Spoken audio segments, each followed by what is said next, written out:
Finally, natuloy na rin yung pagmo-mower. Ayun nga pala yung binili namin mower last week. So, naalala nyo. Ayan na yun na tatabas niya. Hindi siya kagaya ng isang mower namin dun sa kaibigan niya na hinihiram namin lagi. Para kasi yung parang part. Na pag ginaganon mo, talagang magiging kalbo talaga to. Eto, kaya niya naman. Pero siguro kasi sobrang haba lang talaga ng mga damo. Pero pwede na rin naman. Kumpara mo naman dati yung itsura niya na mahaba na. Ang kagandahan lang kasi niyan, siya, rechargeable. Pwede mo na kailangan ng extension cord para isalpak siya. Kaya pwede mo rin siya magamit mula dyan. Hanggang dito sa likod. Kasi dito sa likod, talaga naman, tignan niya naman guys. O, diba? Sobrang malagubat na. Nag-umpisa na naman tumubo dyan sa mga bakod. Yan lang pala ang pangit kapag meron kang ganitong kapag meron kang ganitong backyard, kailangan maintain mo talaga yung pag-aalaga ng damo. Sabi nga ni tatay, bumili rin ako nung yung weed killer. Hindi pa kasi kami nakabili. Ihahalo lang daw yun sa tubig, tapos yan, i-spray yan para hindi ganun kabilis tumubo yung mga damo. Pero next time, bibili kami ng weed killer.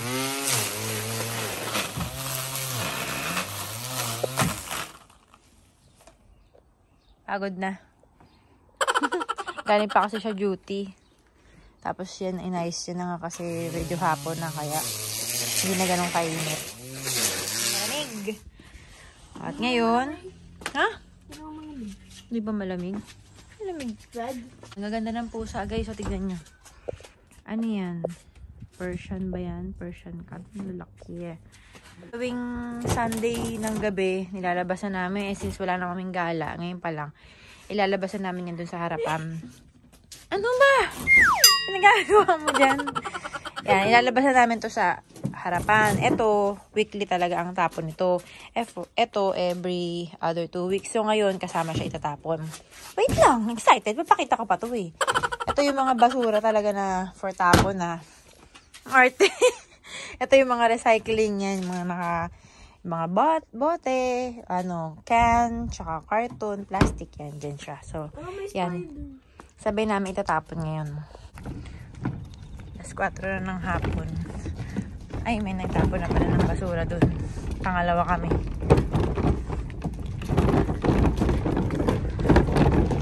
Dyan lang naman sa harapan namin itatapon. Kaya mo yan, girl. Dito lang yan sa may ng kanto ng bahay namin.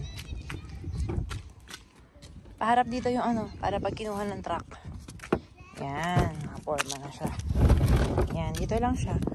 Tingnan mo kung merong sulat. 16A.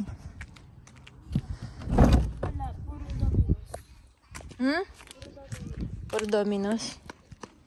Sabi nga rin yung harapan. Kasi part pa ng yung tapat ng bahay. Dito rin yung din. Lobat? Lobat na. Sayang naman. Yung finished product. Kinalaykay niya lang sa gilid-gilid kasi matutuyo rin naman yan. Pwede na rin. Tapos saka na ulit yun sa likuran kasi masyado matrabaho yun. Lobat na rin kasi yung vacuum. Yung mower. A few moments later. Okay guys, so mag-haul naman tayo ng mga pinamili namin kahapon sa Panda Mart. So yung Panda Mart is kilala dito para siyang kagaya ng Shein or Temu or para din siyang Novo. Kung alam niyo yung Novo sa Pilipinas, parang ganun yung style niya. So parang andun na lahat ng mga items na kailanganin yung mapabahay, mapa-cosmetics, or anumang gamit sa bahay, andun na. Meron din silang tindang mga damit, sapatos, doon, andun na lahat. So, parang all-in one-stop shop siya. Parang one-stop shop. One-stop shop. Yun. Ang tawag ko. So, ito yung resibo sa akin. So, kahapon ay kulang-kulang $90 kami. So, more or less, nasa 3,000 yun sa peso. So, isa-isayin natin yung mga pinamili namin. So, unahin ko na yung mga nagamit namin kasi excited na yung mga person dito sa bahay. Hindi na sila makapag-antay. So, ito yung tissue box. So, yung tissue box ay nasa $4 siya. So, ito, nasa ko lang 100 plus sa peso. Kasi ang $1, 1 NCD dollar is equivalent sa 34 pesos. So, nasa $4 siya. So, nasa 100 plus siya sa peso. Ganun. So, ito, maganda naman yung quality niya. Matibay and yun. So, talagang kapaki-pakinabang talaga to na magagamit mo talaga na lagayan ng tissue. Yun. Second item is mug. So, ito, nagamit na to ni Nisha. Kinuha ko lang sa rep namin. Bali, dalawa to. Isang unicorn na blue. Yan. Diba? Ang ganda ng, ano niya. Ang ganda ng design niya. Tsaka matibay din siya. So, kasi si Nisha, mahilig kasi yun. Magkape-kape. Ako, ganun din. Ice coffee, ganun. So, pwede na siya kasi meron siyang sariling straw. At saka, pwede rin dito yung mainit tsaka malamig kasi nga, ano siya, made of glass. So, matibay siya. So, nasa $3.5 to. So, mga 100 plus din sa peso. Or, kulang-kulang 100 sa peso. Next item is this one. So, ito kasi strainer siya. Parang built-in strainer na siya. Nasa magkano ba ito? $5 to. Nabili namin. So, basing siya. And strainer ng kasama. Niya is 22.5 cm. So, maganda to kapag magluluto ka ng mga pasta. Kasi kapag strain mo ng tubig, kapag drain mo ng tubig, automatic mayroon na siyang lagayan. So, gagamit namin to kasi since yung mga bata mahilig mag-spaghetti, magluto ng spaghetti, yung mga pansit-pansit yun. Gagamit namin ito. Next item, clock style. Pero hindi ito original guys ha. Parang ang hara-harabas lang to ni Nash. So, para kay Nash kasi to. Sabi niya kasi komportable daw siya malambot to sa paa. Nasa $8 to. Yan, meron na siyang designs na ididikit mo na lang dito. Dito sa mga ganito. Ayan, meron na siyang kasama. So, yun. Totoo nga, saka mukha naman siyang matibay. Talagang pwede siyang magagamit niya talaga to pag mag-running sila, ganyan. So, pangharabas na talaga sa everyday use niya. Next item is itong iniiyakan ni Nisha na bonnet. Yan, gusto niya kasi itong bonnet kasi nga malamig na dito. So, ang winter kasi dito is June, July, August. So, minsan kasi yung jacket niya walang hood. So, makakatulong talaga to para protection ng lamig sa bumbunan niya. Bumbunan talaga yun. So, nasa magkano ba itong bonnet? $4.5 to. So, pwede na rin kasi matibay naman siya tsaka makapal yung tela niya.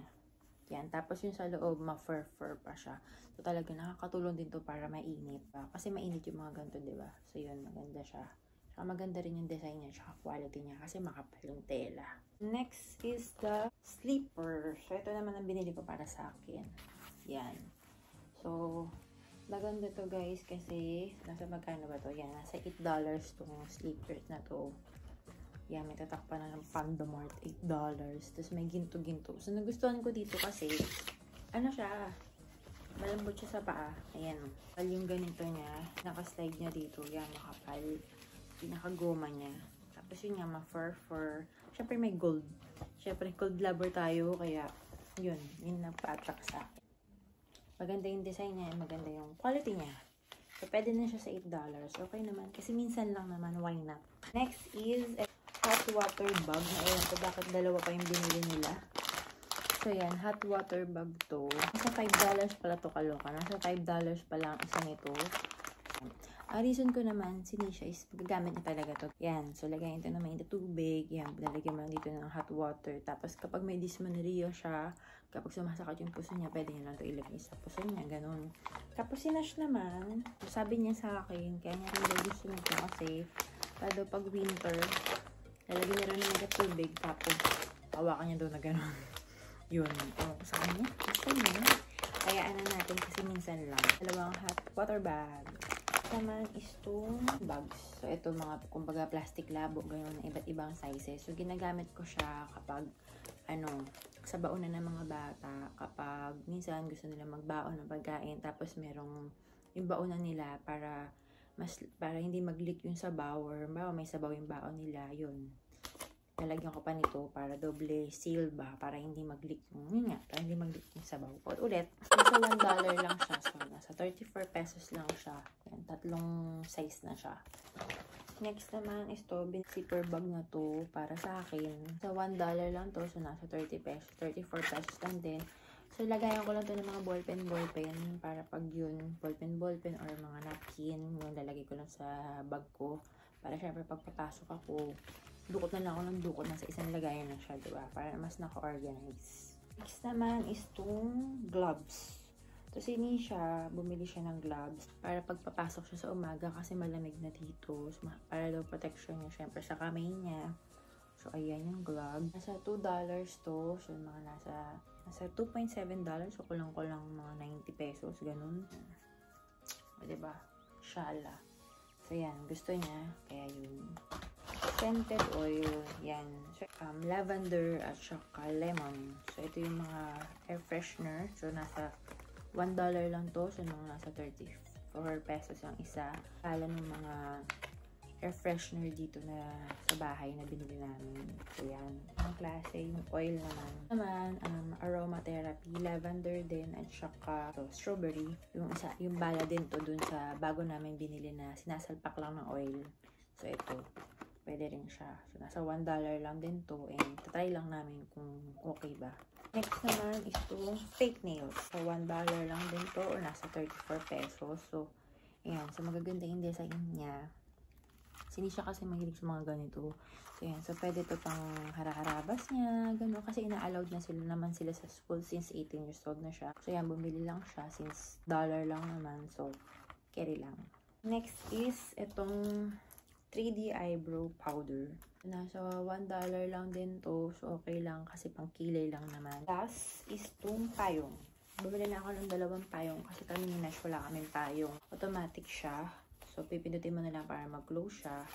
Yun. So, isang blue tsaka gray. Itong gray daw ang kay Nash. Ito naman blue syempre sa akin. $12. So, okay lang kasi guys dito, hindi mo rin kasi masabi ang panahon. May araw. Mga bawa ngayon, maaraw ngayon. Tapos mamaya uulan. So, paiba-iba yung weather. So, kaya mas okay na meron na kaming ganito sa mga bag namin. Nash nga is lalakad lang siya. So, okay na may nakahanda na siyang payong. Yan lang guys, yung mga pinamili namin sa Panda Mart. Hope na nag-enjoy kayo. So, again, see you in my next vlog. Bye!